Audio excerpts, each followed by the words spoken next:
de 3 coisas aqui. Primeiro, a nossa salvação, ela é trabalhada, planejada, executada e consumada pelo Deus Pai, pelo Deus Filho, pelo Deus Espírito Santo. A Trindade está envolvida na nossa salvação. Primeiro, ele fala da eleição, segundo a presciência de Deus Pai. Bom, nós precisamos entender o que é presciência de Deus Pai, porque muita gente acha que a eleição é baseada na presciência de uma maneira que a Bíblia não está ensinando. Por exemplo, tem muita gente que ensina assim: por que Deus escolheu você? Porque Deus previu que eu ia ser uma pessoa boa, que eu ia ser uma pessoa crente, que eu ia crer, que eu ia ser santo. Então Deus me escolheu por causa dessa presciência. Não é assim que a Bíblia ensina sobre a eleição da presciência. Não é que Deus previu que eu ia crer, por isso Ele me elegeu. Não. O que está escrito em Atos 13:48? Todos quantos foram destinados para a vida eterna creram. Em outras palavras, eu não fui eleito porque criei, eu criei porque fui eleito. Eu não fui eleito porque vivo uma vida de santidade. Não. O que a Bíblia ensina? Ele nos escolheu antes da fundação do mundo para sermos santos, de tal maneira que a fé, a santidade não são a causa da eleição divina, mas são a sua consequência, seu resultado.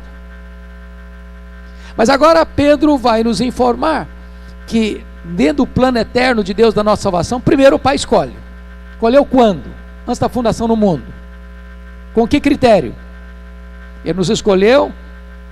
Nós chamamos isso de eleição incondicional, porque a causa da eleição não estava em nós, mas nele mesmo. Nos elegeu em Cristo, nos elegeu com um propósito, para sermos santos e irrepreensíveis, para crermos em Cristo, para termos boas obras, praticarmos boas obras. Mas agora ele mostra que este plano estabelecido na eternidade é concretizado na história. Embora Pedro aqui tenha colocado o terceiro elemento em segundo e o segundo em terceiro, o segundo elemento que vem historicamente é a aspersão do sangue de Cristo. Ele está tratando aqui, em outras palavras, que o Filho redime os eleitos de Deus com o seu sangue. Porque algumas pessoas dizem: bom, mas se Deus elegeu, por que Cristo precisou morrer na cruz? O mesmo Deus que elegeu os fins, a nossa salvação, elege também os meios pelos quais nós somos salvos, de tal maneira que nenhuma pessoa é salva a não ser por meio de Jesus Cristo, do seu sacrifício na cruz. Então é fundamental entender isso, porque algumas pessoas, não, se está eleito, então não importa o que vai acontecer, o cara pode viver no pecado, está salvo do mesmo jeito. Não, de forma nenhuma. O projeto de Deus é um projeto completo, perfeito. Aqueles que Deus escolheu são aqueles por quem Cristo morreu, e só aqueles que são redimidos em Cristo de fato estão salvos. Vamos entender uma coisa aqui. Às vezes a gente tem dificuldade de entender, porque Deus é o Deus que trabalha nos seus decretos, são eternos e são unos. E Deus não precisa, como nós, de ver uma coisa depois da outra. Deus enxerga tudo no seu eterno agora. Mas pense comigo, uma pessoa que foi eleita por Deus. Quem conhece os eleitos de Deus? Só Ele. Eu não conheço, nem você. Ele nos manda pregar para todos, indistintamente. Agora, existem eleitos de Deus que estão perdidos hoje? Existem. Quando é que uma pessoa deve ser perdida? Quando ela é regenerada. Tem eleitos de Deus em Vitória?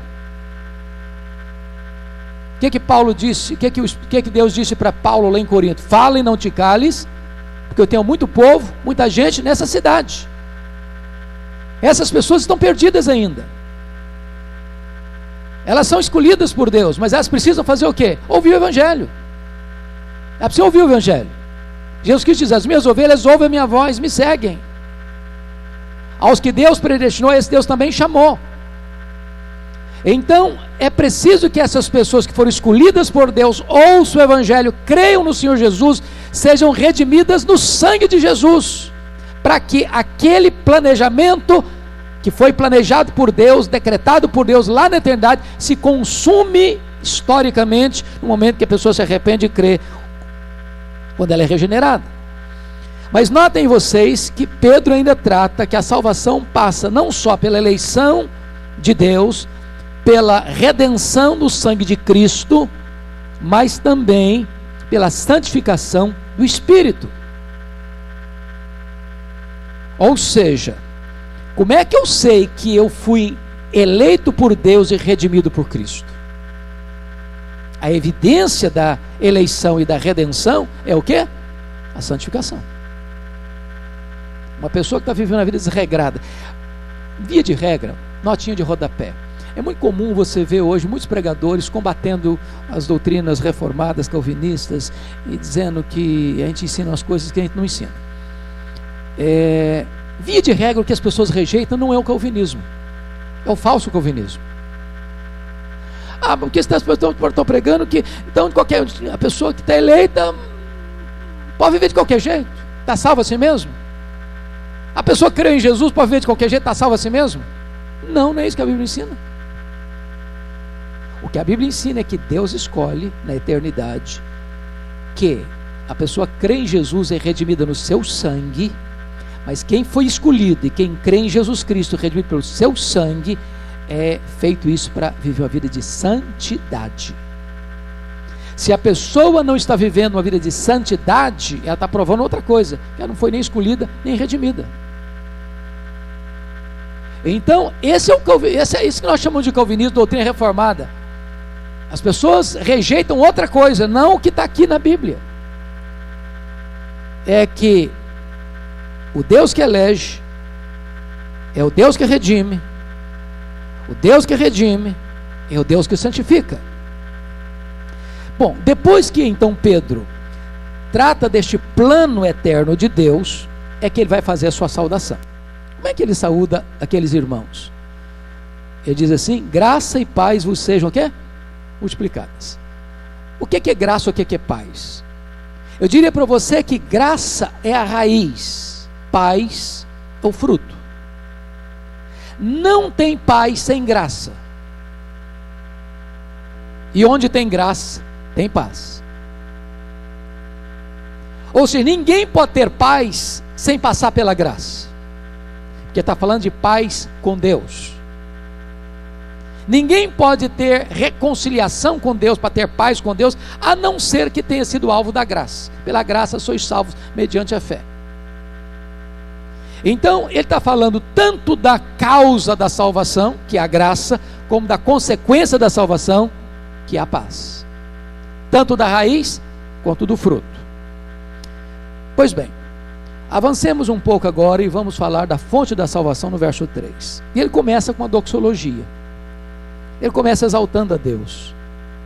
Bendito Deus e Pai de nosso Senhor Jesus Cristo, que segundo a sua muita misericórdia nos regenerou para uma viva esperança. Tem 3 versículos na Bíblia que começam desse jeito.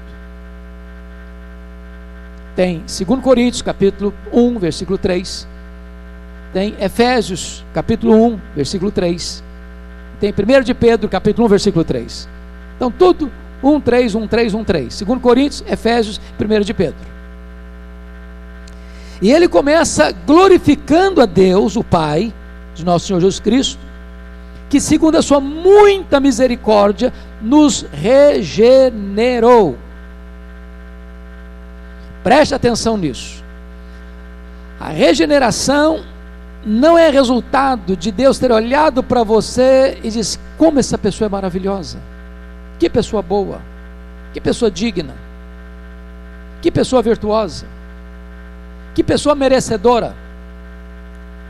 Quer saber de uma coisa? Vou regenerá-la. É isso que está ensinando o texto? Não. Deus regenerou você e a mim por causa de quê?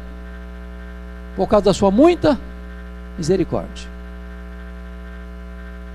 Em outras palavras, tudo vem de Deus. A causa da nossa salvação não está em nós, está em Deus. E aí ele trata da natureza dessa salvação. Primeiro, aquilo que foi planejado no céu realiza-se na terra a partir, versículo 3 diz primeiro que há regeneração. Ele nos regenerou. O que é regenerar? Eu não vou me deter neste ponto, porque os preletores que me antecederam certamente já trataram desse assunto. Os que vão me suceder vão aprofundar um pouco mais nesse assunto. Mas regenerar é gerar de novo, é nascer de novo. É quando o Espírito Santo entra na sua vida, muda as disposições íntimas da sua alma e dá para você um novo coração, uma nova mente, uma nova vida, uma nova esperança, uma nova família, uma nova pátria. Tudo se faz novo na sua vida. Ele nos regenerou. Ele mudou a nossa vida. Estávamos mortos e recebemos vida. Mas Ele nos regenerou para, preste atenção nisso, Ele nos regenerou para um propósito, para uma finalidade, para uma viva esperança. Uma viva esperança. Mas tem esperança morta, será? O ditado popular diz que a última coisa que morre é a esperança. Diz os pessimistas que é a última, mas morre. Mas Pedro não está falando de uma esperança que morre. Pedro está falando de uma viva esperança. E quando ele trata da viva esperança, ele vai dizer qual é o fundamento desta viva esperança. E qual é o fundamento dessa viva esperança, conforme o versículo de número 3? A ressurreição de Jesus Cristo dentre os mortos. E se você quer olhar a conexão entre a esperança com a ressurreição de Jesus Cristo, talvez seria muito importante você ir para 1 Coríntios capítulo 15, onde ele trabalha um fato curioso. Vale destacar que o mundo romano estava muito influenciado pela cultura grega. E a cultura grega combatia a ferro e fogo a questão da ressurreição dos mortos. Os gregos não acreditavam na ressurreição do corpo, eles acreditavam na imortalidade da alma, mas não na ressurreição do corpo. Para eles, quando uma pessoa morria, era libertar a alma de uma prisão chamada corpo, porque eles acreditavam no chamado dualismo. Para eles a matéria, tudo que é material, físico, tangível, palpável, era mal. E então eles davam muito valor à alma, mas eles desprezavam o corpo. E quando se despreza o corpo, duas atitudes são usadas: ou a pessoa flagela o corpo, ou a pessoa desenfreia por completo o corpo para fazer todo tipo de maluquice. O corpo não importa. E é nesse sentido que a Bíblia resgata a teologia do corpo, resgata o valor do corpo e prega que o corpo vai ressuscitar. O corpo hoje é templo do Espírito Santo. Se você puder depois dar uma lidinha na pastoral de hoje, você veio do pó, você é pó, e você volta para o pó. Mas um dia, quando a trombeta de Deus ressoar, quando se ouvir a voz do arcanjo, aqueles que voltaram ao pó ouvirão a sua voz e sairão dos túmulos, uns para a ressurreição da vida, outros para a ressurreição do juízo. E como é que será esse corpo nosso? Esse corpo nosso, diz a Paulo em Filipenses, semelhante ao corpo da glória do Senhor Jesus Cristo. Um corpo incorruptível, imortal, poderoso, glorioso, espiritual, celestial. Então Paulo está mostrando para nós que nós fomos regenerados para uma viva esperança. E nessa esperança, nós não temos esperança apenas para esta vida, porque ele argumenta em 1 Coríntios 15, se a nossa esperança se limitar apenas a esta vida, somos os mais infelizes de todos os homens. É por isso que você é um cristão, e não uma pessoa que glorifica o prazer. Você não é um epicureu. Você é um cristão. Para o epicureu, o sentido da vida é o prazer aqui, o agora, porque ele não crê no amanhã. Ele não crê na eternidade. Ele não crê na bem-aventurança eterna. Ele não crê no céu. Mas se você é um cristão, a sua esperança não está limitada apenas aqui. Você tem uma viva esperança de um corpo de glória, você tem uma viva esperança do céu, você tem uma viva esperança da bem-aventurança eterna. Foi para isso que você foi regenerado, para esta viva esperança. Bom, dito isto, Paulo vai comparar esta recompensa da salvação, esta viva esperança, na glória, no versículo 4, confira comigo aí, para uma esperança incorruptível, sem mácula, imarcessível, reservada nos céus para vós outros. Preste atenção, reservada onde? Nos céus. E ele traz 3 definições dela. Ela é incorruptível, ela é sem mácula, e ela é o que mais? Imarcessível. Vamos parar um pouquinho para pensar.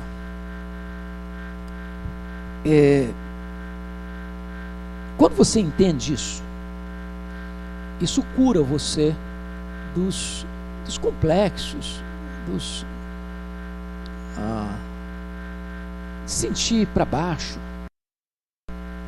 E desculpem da expressão, vou usar uma expressão bem chão aqui.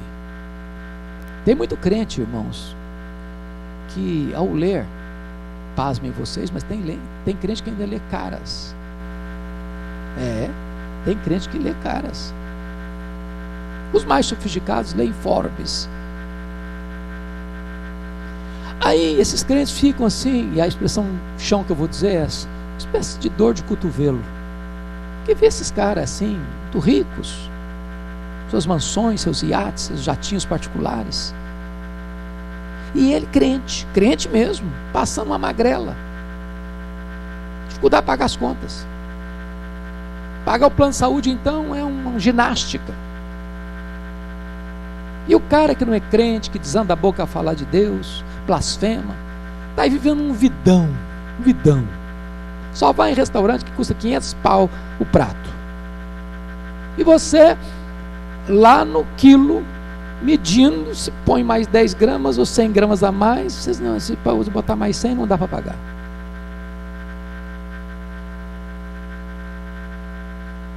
E aí você começa a entender o que Pedro está dizendo. Ele está falando para um grupo de gente que foi expulso de casa, perdeu seus bens, perdeu sua casa, perdeu sua terra, está rodando pelo mundo afora, disperso, morando em cima da linguagem, exilado da eternidade, uma ponte, está de passagem. E ele está encorajando essa gente para dizer: olha, vocês não têm casa para morar aqui, vocês não têm propriedade lá, vocês estão dispersos pelo mundo, mas vocês têm uma herança eterna, incorruptível, imarcessível. O que o homem tem, irmãos, que não tem Cristo? O que ele tem? Tem dinheiro, não tem? Tem dinheiro, tem casa, tem apartamento, tem cobertura, tem palácio, tem fazendas, tem boi, tem ouro, tem dinheiro aplicado na bolsa, tem tal, etc. E quando ele morrer, o que ele tem? O que ele tem? Isso me lembra do nosso amigo John Rockefeller. John Rockefeller foi o primeiro bilionário do mundo. E é muito conhecido e até proverbial o fato de um curioso ter ido ao cemitério no dia que o John Rockefeller morreu. E encostou bem no cara e fez a pergunta. Falei: e aí, me conta por favor, me responda essa aí. Quanto é que o Dr. John Rockefeller deixou? E o cara, muito espantado, disse: você não sabe? Falei: não, me conta. Pois é, cara, ele deixou tudo, ele não levou nem um centavo. O homem que só tem dinheiro é pobre demais. Quando você entende a herança que você tem, você passa de deixar de sentir dor de cotovelo. Porque essas pessoas, se não têm Cristo, quando morrem, deixam o quê? Tudo. E você leva o quê? Tudo. Você leva tudo. Não daqui. Tem lá no céu reservado para você uma herança eterna, imarcessível, imaculada, que nem todo o ouro do mundo pode comprar. Pedro está encorajando essa gente que está vivendo dispersa pelo mundo, para olhar para aquilo que Deus fez por eles, não apenas por causa da sua muita misericórdia, regenerando, porque o próprio Deus já havia os escolhido, eles foram remidos no sangue, eles são santificados no Espírito, mas enquanto eles vivem aqui, eles vivem sendo santificados pelo Espírito, mas ao terminar a jornada aqui, eles entram na glória para receber a sua herança.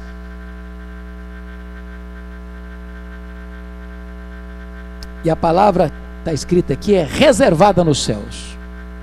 Então você chega lá, está guardadinho para você. Ninguém tasca, ninguém toma. Pois bem, agora Pedro vai ainda fazer uma colocação, porque as pessoas podem perguntar, bom, está reservada lá, tá, mas que garantia que eu tenho? Está mesmo, Pedro? Posso confiar nisso? Olha a segurança da salvação que Pedro ensina no versículo 5. Ele ensina algumas coisas importantes aí, pelo menos 3 eu queria chamar a sua atenção.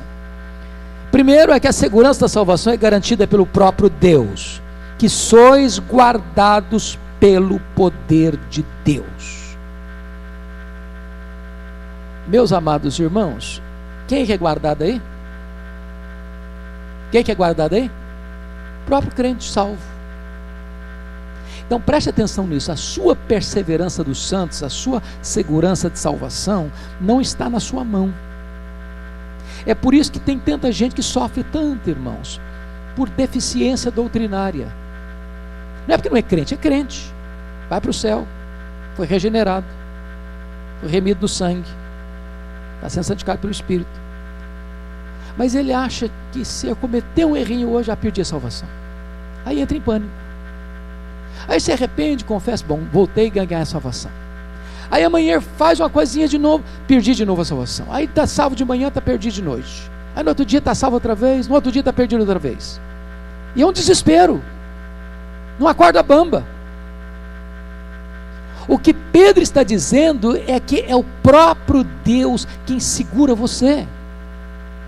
Você é guardado pelo próprio Deus, é Ele quem persevera, é Ele quem garante a sua salvação.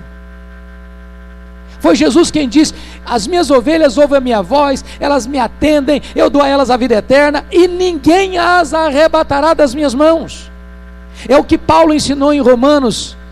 Eu estou bem certo que nem a vida, nem a morte, nem anjos, nem principados, nem poderes, nem altura, nem profundidade, nem qualquer outra criatura poderá nos separar do amor de Deus que está em Cristo Jesus. Jesus Cristo disse, aquele que vem a mim, de maneira nenhuma eu o lançarei fora. Então a sua segurança está em quem Deus é e no que Ele promete. É Ele quem segura você. Mas eu posso ter minha salvação garantida, que quem garante é Deus, mas não usufruí-la. Não usufruí-la. Eu fico com medo, fico inseguro, fico atormentado. O diabo chega e me acusa, você está salvo nada. Eu falei, é verdade, estou salvo mesmo não. Aí entra em pânico. Então o que acontece? Olha o que Pedro ensina, versículo 5. Que sois guardados pelo poder de Deus mediante a fé. Quem guarda a sua salvação é Deus, mas quem se apropria dela é você, mediante a fé. O que é fé? Fé é você saber que o que Deus falou é verdade. O que Deus prometeu, você pode confiar. Que Deus é digno de inteira credibilidade e a sua palavra é digna de inteira aceitação. Então se apropria disso pela fé. Mas em terceiro lugar, quando é que se dará a consumação plena dessa salvação? E vamos entender aqui, versículo 5 ainda, olha aí. Para a salvação preparada para revelar-se no último tempo. Então vamos entender. Você está salvo, você está sendo salvo e você será salvo. As 3 colocações são verdadeiras. Você já foi salvo no que tange a justificação. Você está sendo salvo no que concerne a santificação. Você será salvo no que se refere à glorificação. Você já foi salvo da condenação do pecado na justificação. Você está sendo salvo no processo da santificação, salvo do poder do pecado. E você será salvo na glorificação da presença do pecado.